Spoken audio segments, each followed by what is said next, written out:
Moving into a new house is always exciting, and I was looking forward to starting a new chapter in my life. The house was beautiful, with an old-world charm that I had always admired. The wraparound porch was perfect for sitting outside and enjoying the beautiful weather. I had always dreamed of living in a house like this, and I felt like I had hit the jackpot.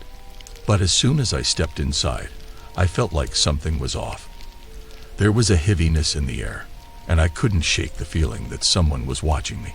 I brushed it off, thinking that it was just my imagination. After all, I had always been a little bit paranoid. I started to unpack my things, and I was excited to finally have my own space. But as the days went on, strange things started to happen. Doors would close on their own, and I would hear footsteps when no one was there. I tried to brush it off, thinking that it was just the old house settling. But as the activity started to escalate, I knew that something was wrong. One night, I woke up to find all the cabinets in the kitchen open. At first, I thought that I had just forgotten to close them, but then I remembered that I always made sure to close them before going to bed. I started to feel uneasy, wondering if someone had broken in. Another time, I heard voices whispering in the hallway. I got up to investigate, but when I got there, no one was there. I started to feel like I was going crazy. I tried to ignore the strange occurrences, but they kept happening. I started to feel like I was being watched, and I would often feel a cold breeze on the back of my neck. I tried to rationalize it, thinking that it was just my imagination playing tricks on me. One day, I decided that I couldn't ignore it anymore. I called in a paranormal investigator, hoping that they would find a logical explanation for what was happening. When they arrived, they immediately sensed that something was off. They told me that my house was haunted by several ghosts, and that one of them was particularly malevolent and had been causing the strange occurrences. I didn't know what to do. I had never believed in ghosts, and I didn't know how to deal with them. The investigator told me that I could try to communicate with the ghosts, but I was too scared to even consider that. Now, every night, I lay in bed, listening to the creaks and whispers, wondering what the ghosts want from me. I don't know how much longer I can take it. I feel like I'm living in a nightmare, and I don't know how to escape. As the days went on, the strange occurrences in my house continued to escalate. The feeling of being watched was constant, and I started to feel like I was losing my mind. The paranormal investigator had given me some advice on how to communicate with the ghosts, but I was too scared to try. I didn't know what they wanted, and I didn't want to invite them to communicate with me. One night, I woke up to the sound of footsteps. I sat up in bed, trying to listen for where they were coming from. They sounded like they were getting closer, but I couldn't see anyone. I started to panic, wondering if someone had broken in. But as the footsteps got closer, I realized that they were coming from inside the house. I tried to calm myself down, telling myself that it was just my imagination. But deep down, I knew that something wasn't right. The next day, I went to work, trying to forget about what had happened the night before. But as the day went on, I couldn't shake the feeling that something was off. I kept checking over my shoulder, wondering if someone was following me. But every time I turned around, there was no one there. When I got home, I felt relieved to be back in the safety of my own house. But as soon as I stepped inside, I felt that familiar feeling of being watched. I tried to ignore it, telling myself that it was just my imagination. But as I started to make dinner, I noticed that the pots and pans were moving on their own. At first, I thought it was just the wind, but then I realized that there was no draft. The pots and pans were moving of their own accord. I started to feel like I was losing my mind. The paranormal investigator had warned me that the ghosts in my house were malevolent, but I didn't want to believe it. I had always been skeptical of the paranormal, but now I couldn't deny what was happening. My house was haunted, and I didn't know how to make it stop. That night, I decided to try to communicate with the ghosts. I lit some candles and sat in the living room, hoping that they would hear me. At first, there was silence, but then I heard a voice, faint and distant. It sounded like it was coming from the other side of the room. "Who are you?" I asked, my voice trembling. There was a pause, and then the voice replied, "I am the one who watches you. I am the one who haunts you. You cannot escape me." I felt a chill run down my spine. I didn't know what to do. The ghost was clearly malevolent, and I didn't want to invite it to communicate with me anymore. But it was too late. The ghost had already found me, and I didn't know how to make it go away. After my attempt to communicate with the ghosts, things only got worse. The malevolent presence in my house seemed to have grown stronger, and I felt like I was constantly being watched. I started to have nightmares about the ghosts, and I would wake up in a cold sweat, feeling like they were right there in my room with me. The unexplainable occurrences continued to escalate. Objects would move on their own. Doors would slam shut, and I would hear strange noises coming from the walls. I tried to ignore it, but it was impossible. The ghosts were making their presence known, and they weren't going to go away on their own. I reached out to the paranormal investigator again, desperate for help. She came over to my house, armed with all sorts of equipment to detect paranormal activity. She set up cameras and recording devices throughout the house, hoping to catch some evidence of the ghosts. As we sat in the living room, waiting for something to happen, I felt like I was on edge. The atmosphere in the house was thick with tension, and I knew that something was going to happen soon. And then it did. The curtains in the living room started to move on their own, even though there was no wind. The temperature dropped suddenly, and I could see my breath in the air. I felt like something was watching me, and I knew that the ghosts were there. The paranormal investigator quickly sprang into action, trying to communicate with the ghosts. She asked them questions, hoping to get some sort of response. And then, suddenly, there was a loud bang from upstairs. We both jumped, startled by the noise. The paranormal investigator quickly grabbed her equipment and ran upstairs, while I followed close behind. As we reached the top of the stairs, we saw that the door to one of the bedrooms was closed. It had been open earlier, but now it was shut tight. The paranormal investigator approached the door slowly, holding a camera in her hand. And then she opened the door. The room was completely empty, but the temperature had dropped even further. I could see my breath in the air, and I felt like something was watching us. And then I saw it. A faint figure standing in the corner of the room. It was hard to make out, but it looked like a young girl. She was wearing a white dress, and her hair was long and dark. The paranormal investigator started to ask the girl questions, hoping to get some sort of response. But there was nothing. The figure just stood there, silent and still. I felt like I was going to faint. The ghost was right there in front of us, and I didn't know what to do. I wanted to run, to escape from the house, and never look back. But I knew that I couldn't. The ghosts were here to stay, and I was going to have to find a way to deal with them. After the encounter with the ghostly figure in the empty room, I knew that I couldn't ignore the haunting any longer. I needed to find out what was causing the ghosts to linger in my home and why they had chosen me as their target. I began to do some research on the history of my house and the surrounding area. I visited the local library and spoke with historians and longtime residents, hoping to uncover any clues that could help me understand what was going on. As I dug deeper, I discovered that my house had a dark past. In the 1800s, it had been the site of a gruesome murder-suicide in which a man had killed his wife and children before taking his own life. The tragedy had left a mark on the house, and many people in the community believed that the spirits of the victims still lingered there.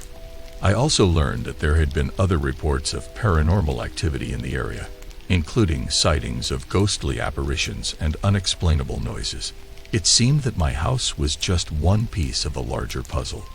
Armed with this information, I reached out to a psychic medium who specialized in communicating with ghosts. She came to my house and immediately sensed the presence of the spirits. She described feeling a heavy weight on her chest and sensing a cold energy throughout the house. As she attempted to communicate with the ghosts, I listened intently, hoping to gain some insight into their motives. It was a difficult process, as the spirits seemed to be confused and disoriented. But slowly, over time, we began to piece together a picture of what had happened. It seemed that the spirits of the murder victims had been trapped in my house for decades, unable to move on to the afterlife. They were angry and vengeful, seeking justice for the crimes committed against them. And somehow, they had chosen me as the person to help them find peace. It was a daunting task, but I knew that I couldn't ignore their pleas for help. With the help of the psychic medium, I began to devise a plan to help the spirits move on. It was a risky and complicated process, but I was determined to see it through to the end. As I worked with the psychic medium to devise a plan to help the trapped spirits in my house, I couldn't shake the feeling of unease. I knew that confronting the ghosts was risky, and I wasn't sure what the outcome would be. But I was committed to helping them find peace, so I pushed my fears aside and continued with the plan. The first step was to hold a séance, in which we would attempt to communicate with the spirits and convince them to move on to the afterlife. The psychic medium set up a circle of candles in the living room, and we sat around it, holding hands. As the psychic medium began to call out to the spirits, I felt a sense of dread wash over me. I could sense their anger and frustration, and I knew that they were not going to go quietly. Suddenly, the room grew cold, and the candles flickered. I felt a strange energy in the air, and I knew that the spirits were present. The psychic medium continued to speak, trying to convince the spirits to move on, but they were resistant, lashing out with violent gusts of wind and slamming doors shut. It was clear that they were not going to give up without a fight. As the séance continued, I felt a sense of desperation creeping in. It seemed like no matter what we did, the spirits were not going to budge. And then suddenly, the room grew quiet. I felt a presence behind me, and I turned to see the ghostly figure of a woman standing there. She was staring at me with intense eyes, and I could feel her anger radiating off of her. I knew that this was the moment of truth. I had to convince the spirits to move on, or risk being trapped in the house forever.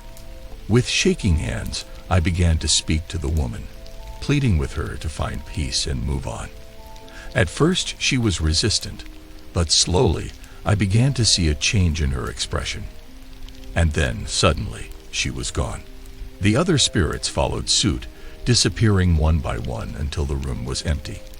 I knew that they had finally found the peace they had been seeking, and I felt a sense of relief wash over me.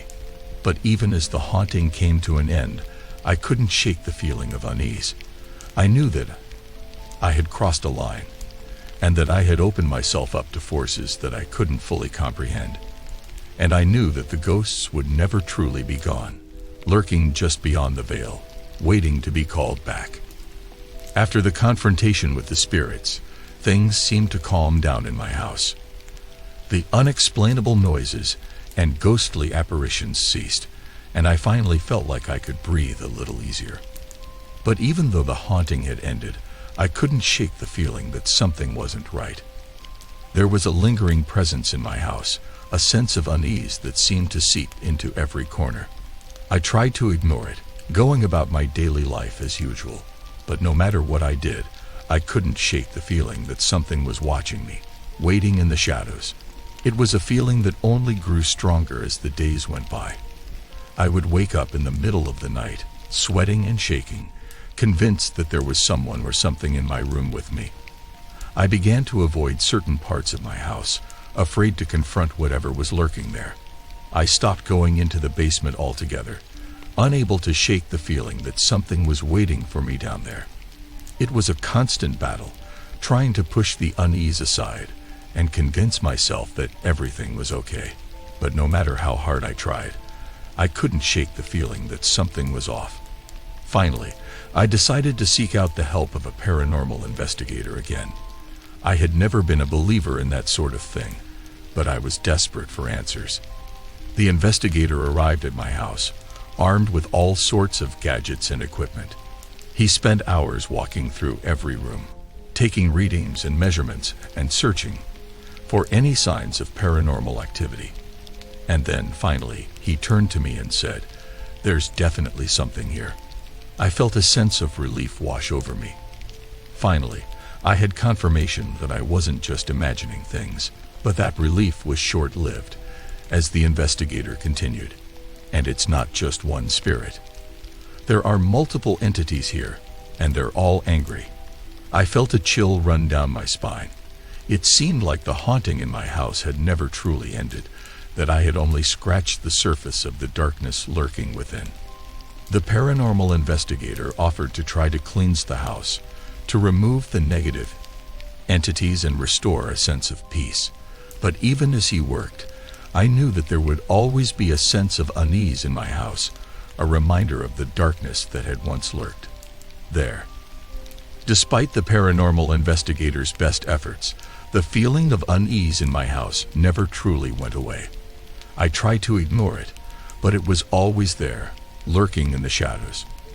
And then, one night, something changed. I was lying in bed, trying to fall asleep, when I heard a sound coming from the hallway.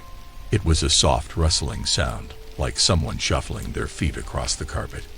I sat up in bed, listening intently. The sound continued, growing louder and closer.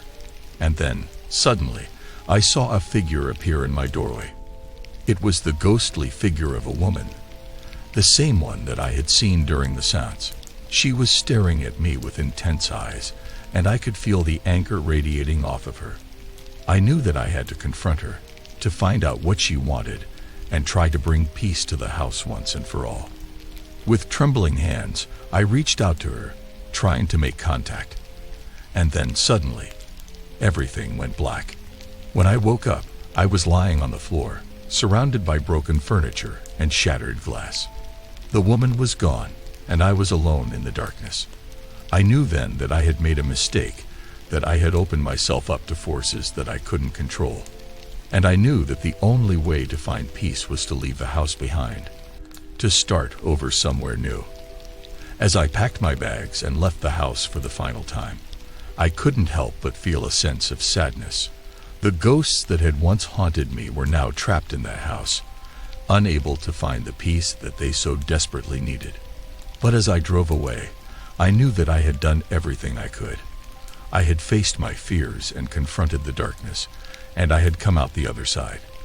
And I knew that, no matter where I went, I would always carry the memory of that haunting with me. Leaving my haunted house was one of the hardest things I'd ever done. But as I drove away, I knew that I was making the right decision.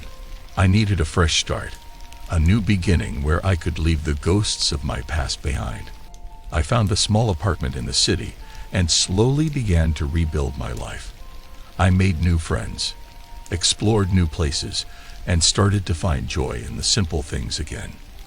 But even as I moved on, I couldn't shake the feeling that something was missing. There was a part of me that longed for the familiar, for the comfort of my old home. It was then that I decided to return to my old house, one last time. I needed closure, a chance to say goodbye and move on for good. As I walked through the empty rooms, I felt a sense of sadness wash over me. The memories of the haunting were still fresh in my mind, but I could also see the beauty and warmth of the home that I had once known. I took one last look around and then turned to leave.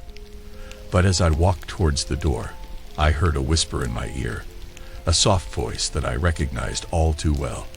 "Thank you," the ghostly woman said, "for trying to help us find peace." Tears welled up in my eyes, and I turned to face her. She was standing before me, surrounded by a soft glow, and I could feel a sense of warmth emanating from her. "Is this goodbye?" I asked, my voice trembling. "Yes," she replied, "but it's also a new beginning, for both of us." And with that, she faded away, leaving me standing alone in the empty house. As I walked back to my car, I knew that she was right. It was time for me to move on, to embrace the new beginning that was waiting for me. And as I drove away, I felt a sense of peace wash over me. The ghosts of my past may have haunted me, but they had also taught me how to face my fears and find the strength to move forward. Months had passed since my encounter with the ghostly woman in my old house, and I had finally found peace. I had moved on with my life, but I still thought about her from time to time, wondering what had become of her and the other spirits that had once haunted my home. One day, I received a letter in the mail. It was from the paranormal investigator who had helped me years ago, and it contained news that I had never expected to hear. The investigator had returned to my old house, armed with new equipment and a team of experts. And this time, they had been able to communicate with the spirits. The ghosts had finally found the peace that they had been searching for, thanks to the investigator's help. They had moved on from the house and were now resting peacefully in the afterlife. Reading the letter, I felt a sense of closure wash over me. The ghosts of my past were finally at peace, and I could let go of the lingering sense of unease that had haunted me for so many years. I sat down to write a letter back to the investigator, expressing my gratitude for the closure that they had helped to provide. And as I wrote, I felt a sense of gratitude wash over me. Without the investigator's help, I may never have been able to face my fears and confront the darkness that had once haunted me. But now, with the ghosts finally at peace, I could move forward with a sense of hope and optimism. As I sealed the letter and dropped it into the mailbox, I knew that I was finally free of the ghosts of my past. They had taught me a valuable lesson about the power of fear and the importance of confronting our demons. And as I walked away, I couldn't help but feel a sense of gratitude for the closure that had finally allowed me to find peace. With the ghosts of my past finally at peace, I was able to embrace a new beginning. I had learned so much from my haunted house and the paranormal activity that had once consumed my life. I had learned the importance of facing our fears, of standing up to the darkness that can sometimes surround us, and I had learned that even in the face of great adversity, there is always hope. I decided to start a new chapter in my life, to pursue my dreams and passions with a renewed sense of purpose. I enrolled in college, determined to pursue a degree in psychology, so that I could help others who had experienced paranormal activity and other forms of trauma. And as I delved deeper into my studies, I found that my own experiences had given me a unique perspective and insight into the human mind. I was able to connect with my clients in a way that I never could have before, and I found great joy in helping them find the strength to confront their own fears. Over time, I built a successful career as a therapist, and I was able to use my knowledge and experience to make a real difference in the lives of those around me. Looking back on my journey, I realized that the ghosts of my past had been a blessing in disguise. They had forced me to confront my fears and find the courage to move forward. And as I sat in my office, surrounded by my clients and colleagues, I couldn't help but feel a sense of gratitude for the journey that had led me to this point. The ghosts of my past may have once haunted me, but they had also shown me the power of resilience and the importance of never giving up. And for that, I would always be grateful.